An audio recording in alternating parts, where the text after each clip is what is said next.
Olá a todos, eu sou o Thiago Dias, advogado, professor. Gostaria de agradecer à Comissão de Cultura e Eventos da OAB São Paulo pela oportunidade, mais uma vez concedida. E hoje falaremos sobre a Organização Mundial da Propriedade Intelectual, a OMP, muito relacionada ao tema da chamada, agora pela imprensa, de diplomacia das vacinas, e dentro de um contexto associado à palestra anterior, que nos foi concedida a oportunidade também de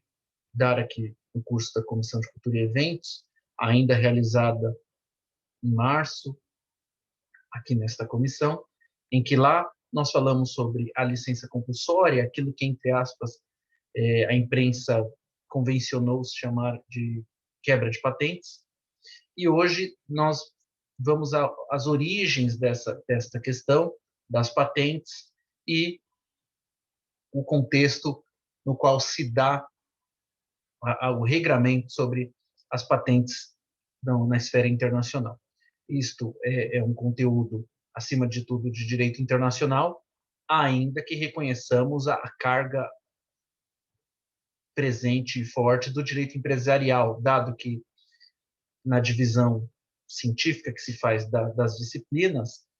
o direito empresarial aborda a questão das patentes. Aliás, sobre esta questão do enfoque empresarial, a própria organização tem este cunho, como será falado agora.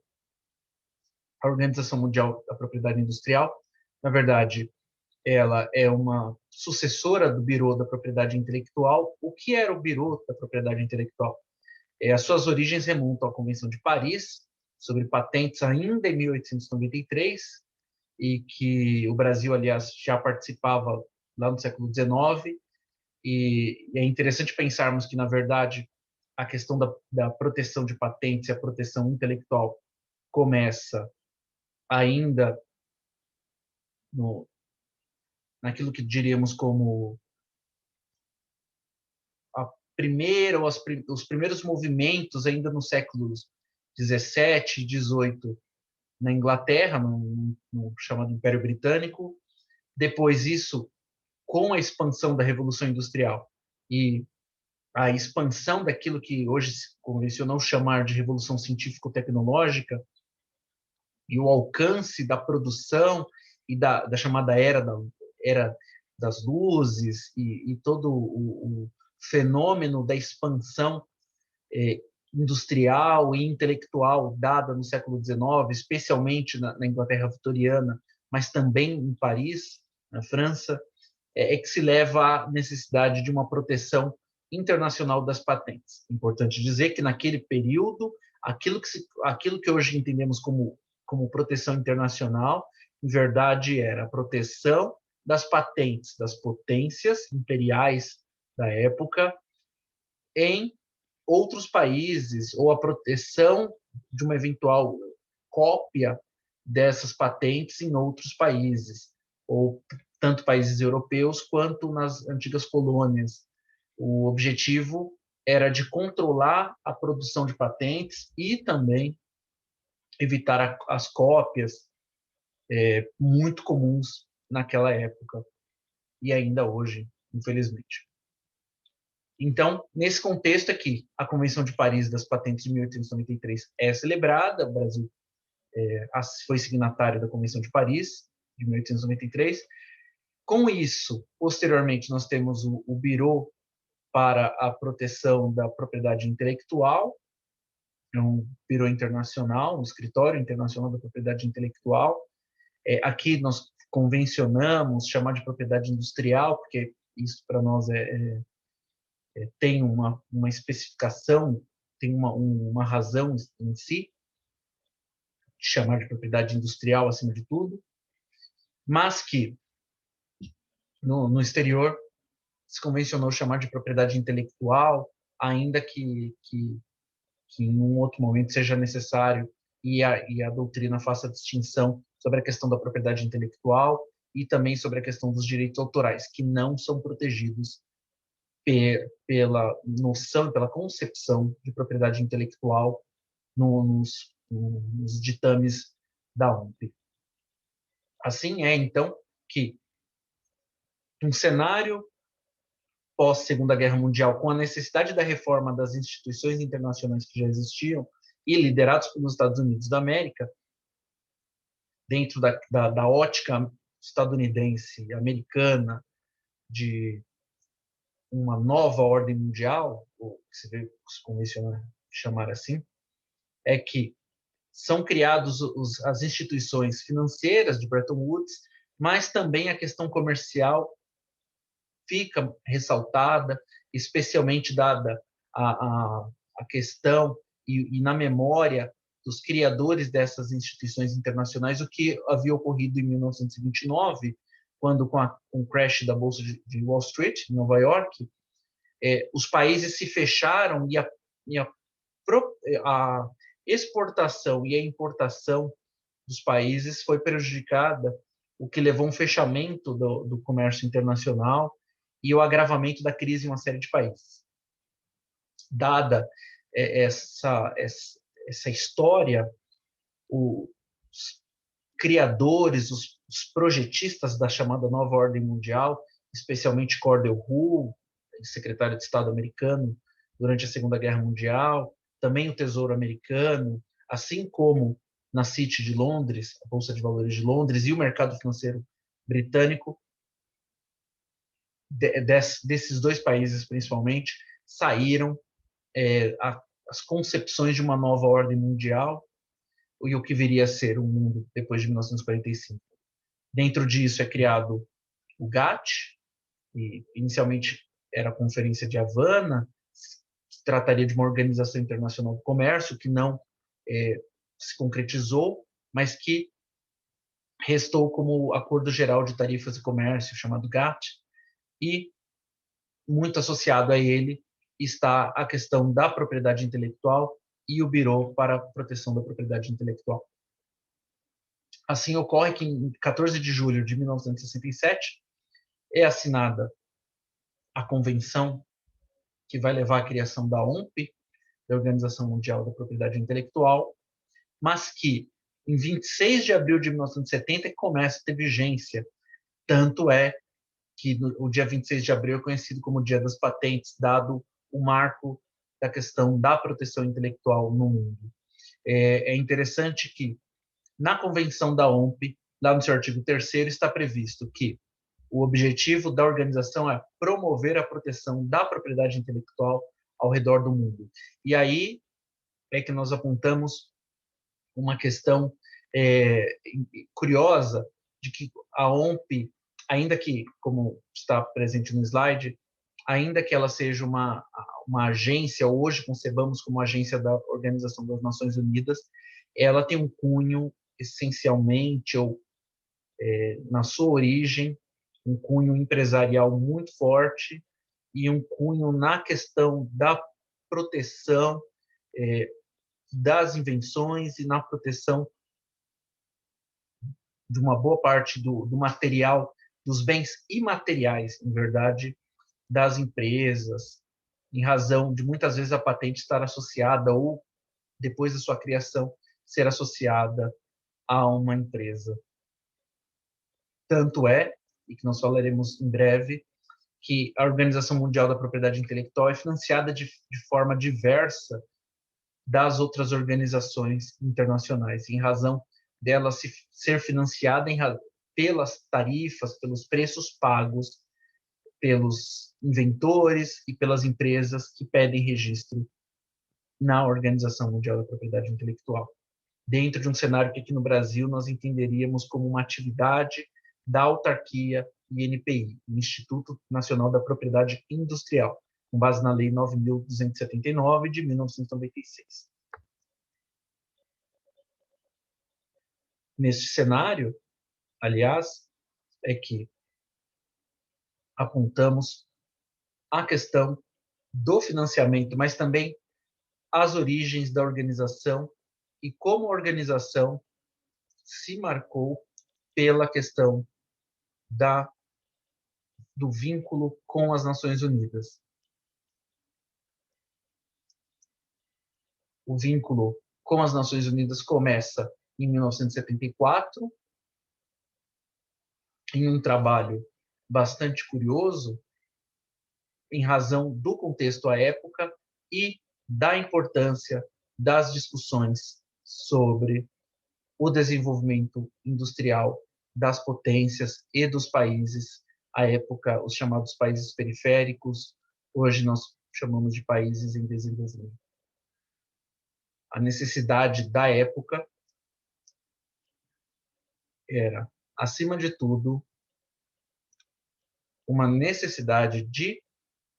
proteção das patentes, não só nos países ricos, mas a iniciativa dos países em desenvolvimento de proteger as suas patentes ou as suas criações industriais, acima de tudo, e como iriam prosseguir e como teriam seu trabalho protegido internacionalmente.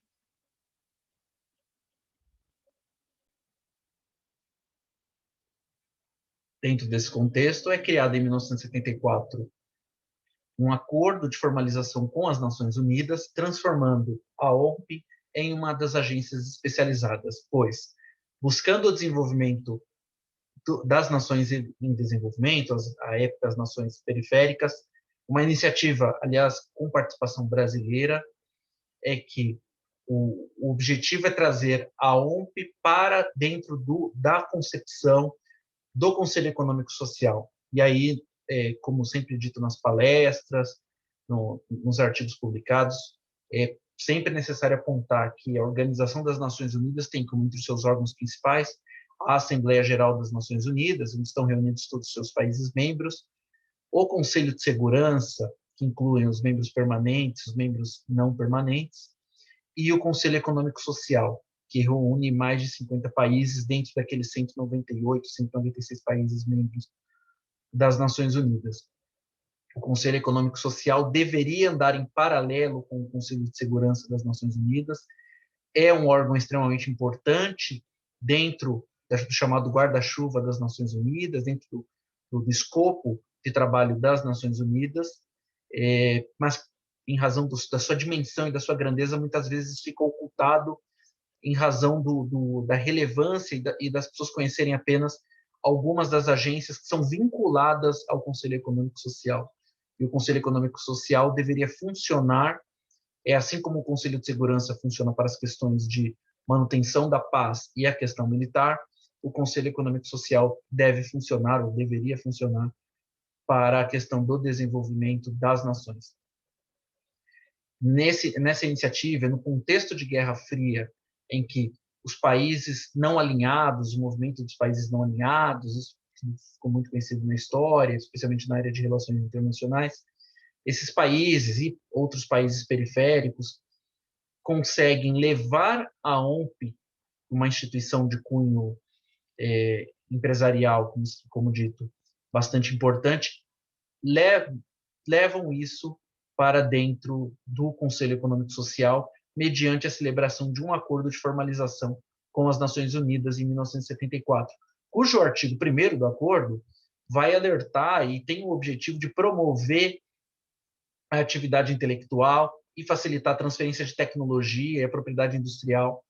nos países em desenvolvimento, com o objetivo de aceleração do progresso nesses países, dentro de toda uma organização e um pacto entre as agências especializadas como a UNCTAD, que era responsável, ainda é, Conferência das Nações Unidas para o Comércio e o Desenvolvimento, os programas de desenvolvimento das Nações Unidas, especialmente a Organização das Nações Unidas para o Desenvolvimento Industrial, a UNIDO, e a Unesco, assim como outras agências das Nações Unidas. O sistema das Nações Unidas, conforme o artigo 1º, consta aqui na lâmina. É interessante que, como dito, o financiamento da Organização Mundial da Propriedade Intelectual está de forma diferente colocada do que as outras agências especializadas das Nações Unidas e como a própria Organização das Nações Unidas. Aqui a gente abre um parênteses falando que a Organização das Nações Unidas se financia, acima de tudo, pela participação e contribuição, os aportes anuais obrigatórios dos países membros das Nações Unidas. Aliás, os Estados Unidos ainda é o maior país que mais aporta, o maior doador para o sistema das Nações Unidas. A China agora vem em segundo lugar, mas também o Reino Unido, na verdade, o Reino Unido, o Japão e a Suécia têm um papel bastante importante no financiamento das Nações Unidas. Ocorre que, nas agências especializadas, diferentemente do sistema das Nações Unidas principal, entram atos voluntários e as doações são voluntárias às agências especializadas, tais como Unesco, FAO, Organização Internacional do Trabalho, OIT. E no caso da OMP, isso vai ocorrer de forma muito diferente em razão da OMP ser financiada dentro do escopo do PCT, que é o chamado Tratado de Cooperação de Patentes, em que os países, ao pedirem, ou as instituições, melhor dizendo, as instituições multinacionais, transnacionais, mas também pequenos inventores e academia, quando realizam patentes, produzem invenções, quando se enquadram na características de pedirem depósito para serem registrados como patentes, se fizerem as patentes pela forma do PCT, do Tratado de Cooperação de Patentes, o que permite o reconhecimento dessas patentes nos países membros signatários do PCT, isso leva a uma cobrança do registro. Essa cobrança do registro e das anualidades é que financia a Organização Mundial da Propriedade Intelectual, de forma bem curiosa, mostrando talvez essa característica empresarial curiosa da agência especializada da Organização Mundial da Propriedade Intelectual. E aí, sobre isso, nós apontamos que, diferente do PCT, como será falado, a OMP possui 193 países membros, todavia, 190 são países das Nações Unidas e outros são países observadores, o que inclui a Santa Sé. A Santa Sé, aqui que as pessoas acabam chamando de Estado do Vaticano, o Estado da Cidade do Vaticano, mas internacionalmente e em direito internacional a nomenclatura correta deveria ser a Santa Sé. A Santa Sé faz parte da OMP, assim como faz parte de uma série de outras agências especializadas e da própria Organização das Nações Unidas como um agente observador, um Estado observador. Muitas vezes existe uma incompreensão de setores, de uma série de setores, sobre as razões pelas quais a Santa Sé faz parte dessas organizações, entendem que a Santa Sé intervém ou coisa que o valha. O que ocorre na prática é que a Santa Sé age como um agente observador, um Estado observador nessas conferências, nessas organizações internacionais. Dado uma certa tradição que remonta à cristandade ocidental, e em razão disso uma espécie de forma de manter a sua relevância e a sua capacidade de observação e muitas vezes até de recomendação, ou uma tentativa de recomendação de propostas dentro dessas agências internacionais, e é o que ocorre também na Organização Mundial da Propriedade Intelectual. Interessante também apontarmos que, dentro da concepção de agência especializada das Nações Unidas, a OMP, acima de tudo, também com base no PCT, no Tratado de Cooperação de Patentes, o que permite com que países multinacionais, transnacionais, empresas, inventores, a academia possam pedir registro em o registro internacional das suas patentes, além do registro nacional em um determinado país, a OMP possui escritórios regionais, tais como consta na lâmina, na Argélia, no Brasil, cuja sede está no Rio de Janeiro, dado também que a autarquia, o INPI, tem sede no Rio de Janeiro, esse é um fato curioso.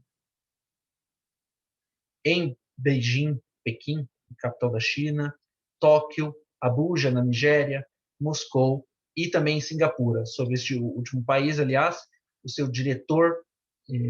presidente da Organização Mundial da Propriedade Intelectual, é da cidade-estado de Singapura, que teve uma eleição, aliás, bastante interessante, dado que concorria com um candidato chinês, mas as eleições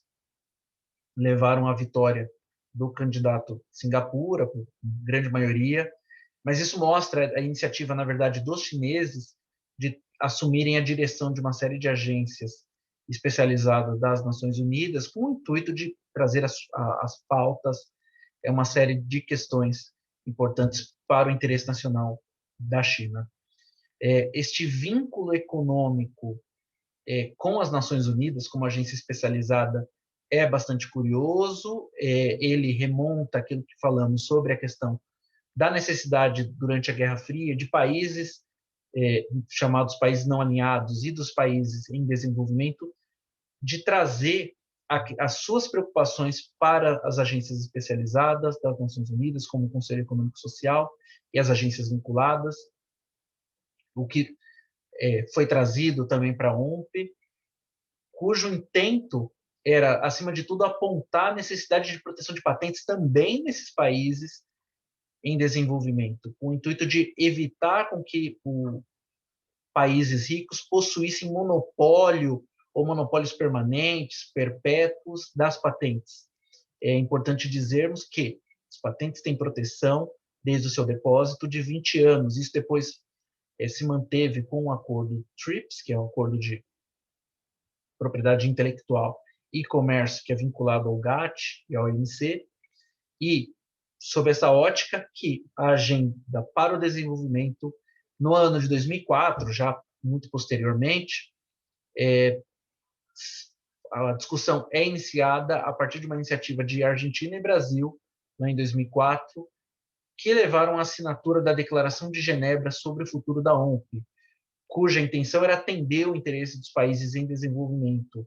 no intuito de proteger as patentes e tratar sobre aquilo que equivocadamente se chama de quebra de patentes, que na verdade, como já dito num evento anterior aqui na Comissão de Cultura e Eventos, está associada à noção da chamada licença compulsória, e aquilo que no contexto atual da pandemia veio a ser cunhado como diplomacia das vacinas, também se relaciona a isso, e a questão da licença compulsória das patentes. É importante alertar que a quebra das patentes, entre aspas, a licença compulsória, não é carta branca para os países que fazem a licença compulsória,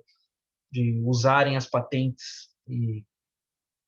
para quaisquer fins. A licença compulsória possui uma série de regras internacionais. A lei do INPI, a Lei de Propriedade Industrial Brasileira, no seu artigo 68 em diante, possui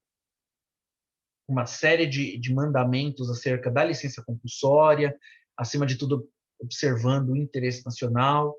Isso leva a um questionamento todo que está sendo feito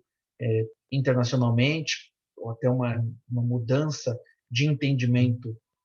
do Departamento de Estado americano sobre isso, defendendo também a licença compulsória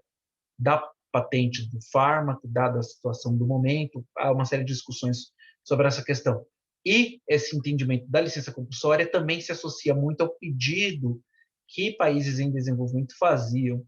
sobre a necessidade de proteção das patentes e também evitando que as patentes dos países desenvolvidos se tornassem monopólios, dado que a patente, ou a carta de patente tem uma característica de um monopólio do seu titular e o uso mediante pagamento de royalties pelos usuários, mas que, para o seu titular, mantém um monopólio este temporário, como dito. Então, em razão disso que este vínculo com as Nações Unidas, seu aspecto econômico é bastante presente. Na imagem aqui na lâmina, do lado direito, se encontra a sede é uma foto da sede da Organização Mundial da Propriedade Industrial, que, interessantemente, fica em Genebra,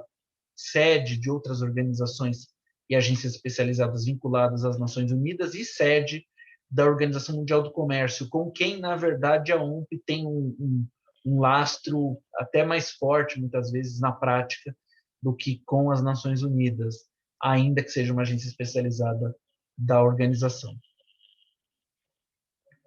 E aí, dentro desse curto espaço de tempo, nós temos que tratar daquilo que estamos falando como o PCT, ou Tratado de Cooperação de Patentes. O que é o Tratado de Cooperação de Patentes? O Tratado de Cooperação de Patentes possibilita que se faça o registro internacional de uma patente de modo mais célere do que uma série de registros simultâneos. Na prática, existem duas formas de serem registradas ou pedirem depósito de registro de patentes no mundo. A forma tradicional seria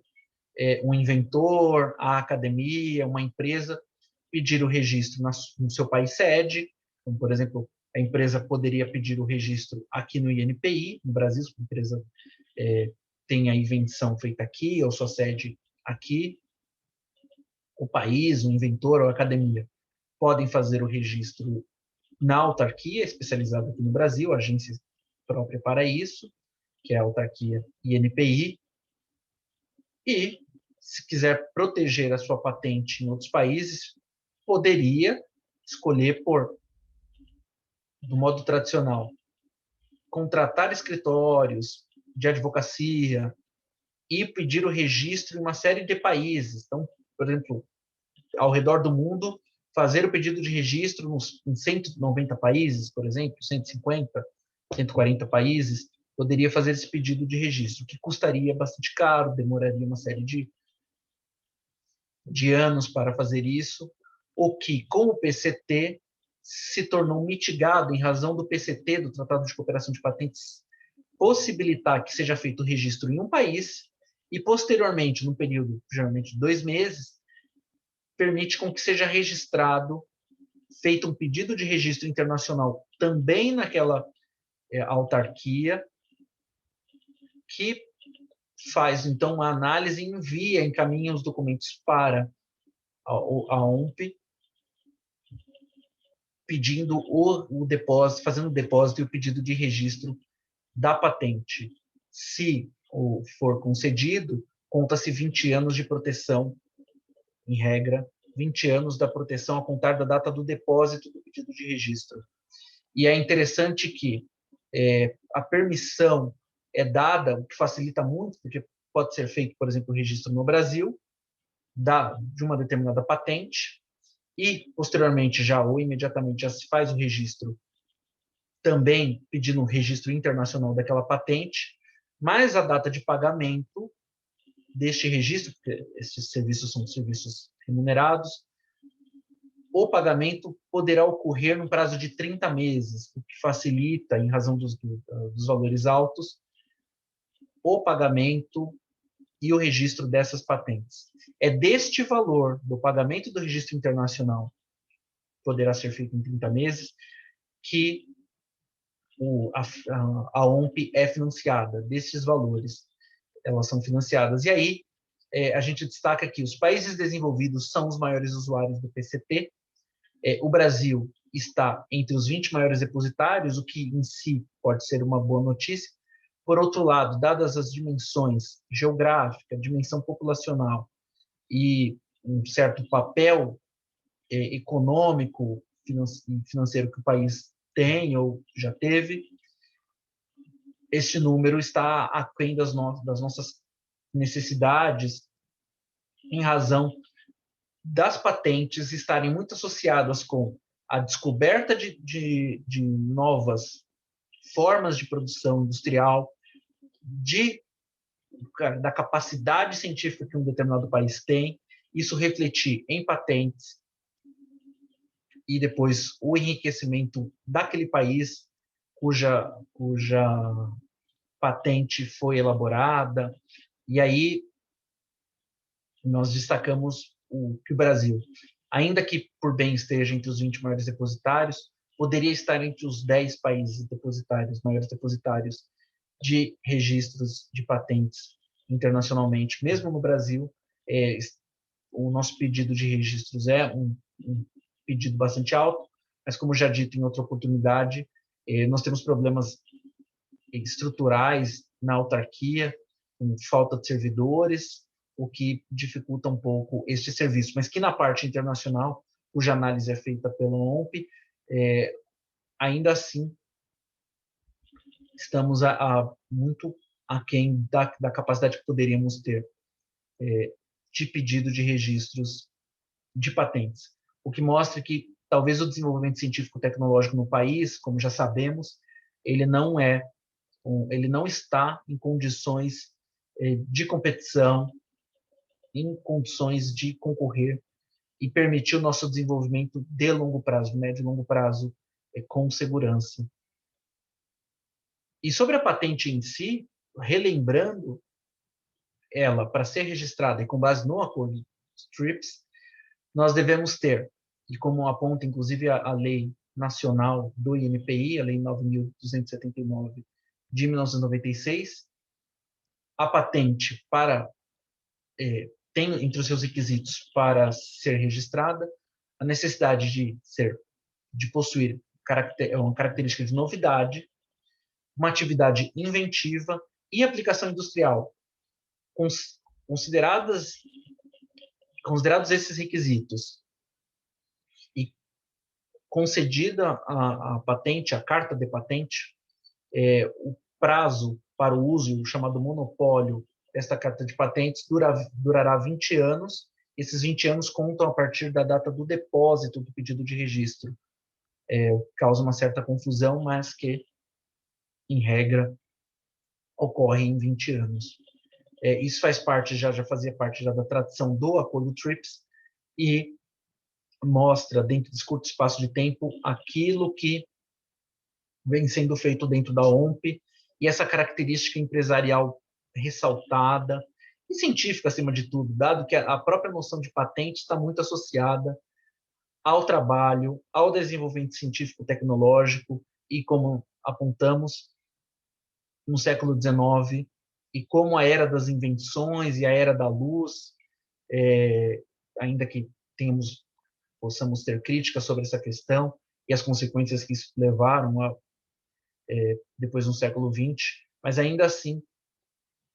esta questão das patentes está associada a uma noção de transformação da ciência em inovação tecnológica